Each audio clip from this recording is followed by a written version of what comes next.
kelompok 1 mata kuliah Human Computer Interaction. Pada video ini kami akan menyampaikan laporan penelitian dengan judul Analisis Pemahaman dan Persepsi Mahasiswa Sistem Informasi terhadap Teknologi Touchscreen dan Remote Sensing dalam perspektif Human Computer Interaction. Penelitian ini bertujuan untuk mengetahui sejauh mana mahasiswa sistem informasi memahami teknologi touchscreen yang mereka gunakan sehari-hari dan juga sejauh mana mereka memahami tentang teknologi remote sensing. Untuk memperoleh penelitian, kami melakukan wawancara langsung kepada mahasiswa sistem informasi melalui kuesioner Google Form dan juga wawancara langsung. Berikut adalah proses pengambilan data responden dan wawancara yang dilakukan oleh kelompok kami.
Assalamualaikum warahmatullahi wabarakatuh.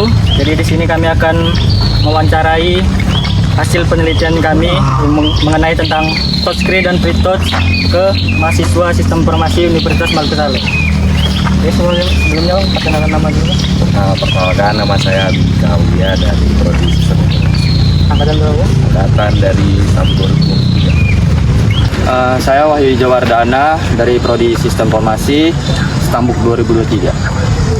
Nama saya Masya Fadila Muti dari Prodi Sistem Informasi. Angkatan berapa, Kak? Angkatan Stambuk 2023. Jadi pertanyaan pertama Bang, seberapa sering Abang menggunakan perangkat layar sentuh seperti smartphone atau ATM atau layanan digital touchscreen? Terbilang cukup sering sih, karena kan sekarang kan teknologi sering menggunakan media sosial, ya seperti kita gunain ATM untuk bertransaksi. Untuk dibilang sering ya, karena sekarang kita kemana-mana HP atau menggunakan HP gitu. Untuk seberapa seringnya itu lumayan sering, karena kan kita juga interaksinya sekarang lumayan sering lewat smartphone, jadi otomatis lumayan sering untuk menggunakan touchscreen atau layar sentuh.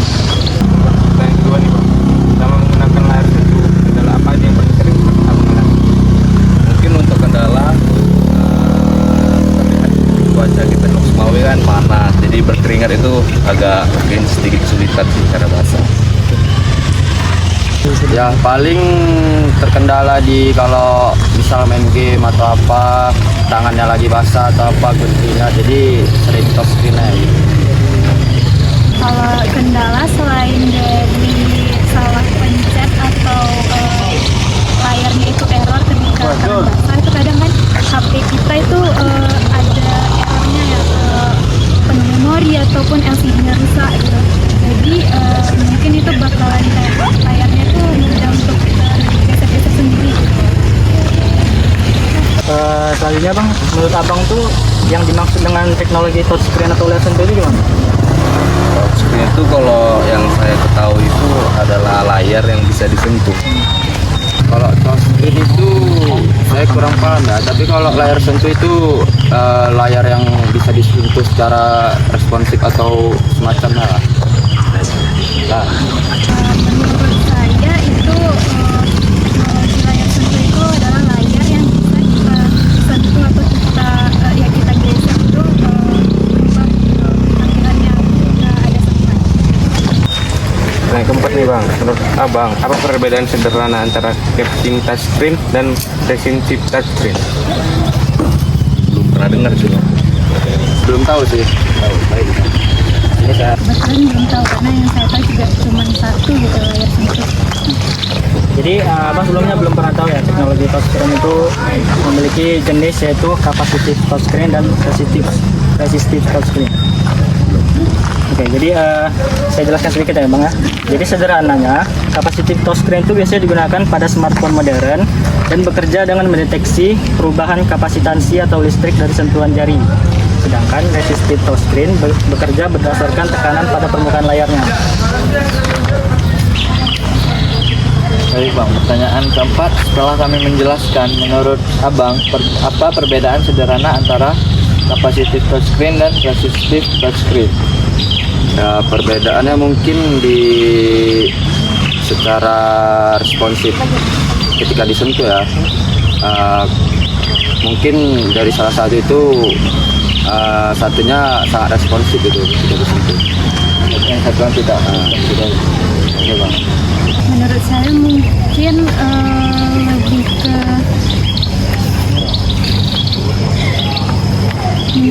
lebih ke dari deteksi perubahan tampilan layarnya kali. Ya. Jadi abang tuh pernah nggak dengar istilah pre-touch sensing atau sensor prasentuh? Belum pernah sih baru kali. Belum juga sih itu kalau itu. Belum pernah juga. Pernah. Jadi biar saya jelaskan sedikit ya bang. Jadi pre-touch sensing itu teknologi yang dapat mendeteksi jari atau stylus sebelum benar-benar menyentuh layar. Jadi bedanya dengan touchscreen biasa itu dia lebih merespon setelah disentuh. Jadi pre-touch sensing itu bisa memberikan respon lebih awal saat jari atau stylus masih berada di atas layarnya. Jadi contohnya seperti fitur hover atau preview. Jadi di mana pengguna bisa melihat informasi tambahan tanpa harus menekan layar terlebih dahulu. Jadi seperti itu.